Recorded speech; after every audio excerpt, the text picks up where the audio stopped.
আসসালামু আলাইকুম প্রিয় দর্শক, মৃত্তিকা অ্যাগ্রো ফিড মিলের পক্ষ থেকে সবাইকে শুভেচ্ছা ও স্বাগতম। এই মৃত্তিকা অ্যাগ্রো ফিড মিলের অবস্থান পাবনা জেলা ভাঙ্গুড়া থানার। এখান থেকে মূলত গাভী গরু, ষাঁড় গরু, মিক্সার ভুসি অর্থাৎ দানাদার খাবার তৈরি করা হয়, যে খাবার গাভী গরু, ষাঁড় গরু সহ সকল প্রকার গবাদি পশুকে খাওয়ানো যায়। আর এখান থেকে প্রতিনিয়ত বাংলাদেশের বিভিন্ন অঞ্চলে বিভিন্ন প্রান্তে ডিলার এবং খামারিদের নিকট মাল পৌঁছে দেওয়া হচ্ছে বা বিক্রি করা হচ্ছে। তদ্রুপ আজকে আমাদের সম্মানিত অনুমোদিত dealer Simon enterprise, provider Mohammad Abdul Momin, থানা সন্দ্বীপ, জেলা চট্টগ্রাম। ফোন নাম্বারটি ডেসক্রিপশন বক্সে দেওয়া থাকবে। যারা সন্দ্বীপ চট্টগ্রাম জোনের আশেপাশে আছেন তারা আমাদের সম্মানিত ডিলার মমিন ভাইয়ের সাথে যোগাযোগ করলে মৃত্তিকা অ্যাগ্রো ফিডের 30 মিশ্রিত দানাদার খাবারটি আপনার খামারে আপনি যুক্ত করে গাভী গরু এবং ষাঁড় গরুকে খাওয়াতে পারবেন। এই খাবারের ভিতরে কোনো প্রকার কেমিক্যাল ব্যবহার করা হয় না। টোটাল ন্যাচারাল এবং অর্গানিক ফিড, যে ফিড আপনার গবাদি পশুর পার্শ্ব প্রতিক্রিয়া করবে না। আমরা অনেক সময় দেখে থাকি যে খামার ব্যবস্থাপনায় গাভী গরুর মেজর সমস্যা, গরু সঠিক সময় এটি আসে না, এবং সঠিক সময় এটি আসলে সেটা কনসেপ্টের সমস্যা হচ্ছে।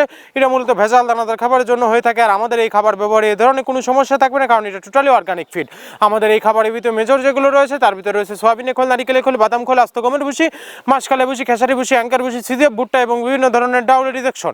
এভাবে আমরা 30টি উপাদান দিয়ে একটি রেশন তৈরি করে থাকি, যা অন্তত পুষ্টিকর এবং প্রোটিন সমৃদ্ধ খাবার, যে খাবার গাভী গরুকে খাওয়ালে দুধ বৃদ্ধি হবে এবং ষাঁড় গরুকে খাওয়ালে দ্রুত হৃষ্টপুষ্ট হবে। আর মৃত্তিকা অ্যাগ্রো ফিড মিল থেকে একদম স্বল্প পুঁজি নিয়ে মৃত্তিকা অ্যাগ্রো ফিড মিক্সার ভুসির যাত্রাটি আপনারা শুরু করতে পারবেন। আর যে সকল প্রান্তিক পর্যায়ের খামারি ভাইয়েরা আছেন তারা চাইলে ক্যাশ অন ডেলিভারিতে সুন্দরবন কুরিয়ার সার্ভিসের মাধ্যমে আমাদের এই পণ্যটি সংগ্রহ করতে পারবেন।